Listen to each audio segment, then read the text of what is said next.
munaasabadan oo si heersara loo soo agaasimay isla markaana isugu jirtay sagootin iyo qalin jabinta qayb ka mid ah ardayda jaamacadda Al-Hilaal oo dhameeyay nutrition oo ka mid ah caafimaadka ayaa waxaa maanta lagu qabtay xarunta dhexe ee jaamacadda Al-Hilaal ee magaalada Muqdisho. Xafladan oo muuqaalkeedu soo jiitay indhaha bulshadii goobta ku sugnayd isla mar ahaantaana lagu soo bandhigay agab cunto oo u badnaa dalagga dalka ayaa waxaa ka soo qayb galay maamulka sare ee jaamacadda, macallimiin, arday iyo marti sharaf ka kooban qaybaha kala duwan ee bulshada. ugu horeyn waxaa madasha kelmado soo dhaweyn ku daahfuray Axmed Cabdiraxmaan oo ka mid ah ardayda maanta qalin jabisay. sidoo kale waxaan u mahadcelinayaa dhammaan shaqaalaha iyo jaamacadda Al-Hilaal.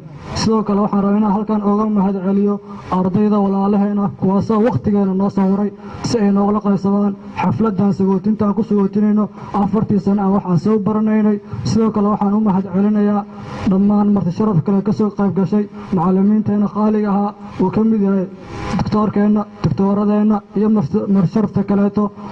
markaas waxaan idin leenahay soo dhawaada, gacmo furan ku soo dhawaada, qalbi furan ku soo dhawaada. waad mahadsantihiin sida waqtiga aad noogu soorteen qaaliga ah. sidoo kale intii ay socotay xafladan ayaa waxaa madasha ka hadlay qaybo ka mid ah macallimiinta jaamacadda, ardayda iyo martidii ka soo qayb gashay munaasabada oo dhammaantood si isku mid ugu hambaliyay ardada maanta ay qalin jabinaysay.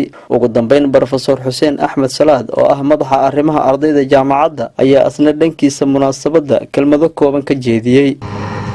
sida aad ogtihiin jaamacadda Al-Hilaal waxay ka mid tahay jaamacadaha magaalada dhinaca waxbarashada qaybta health science-ka aad ugu wanaagsan.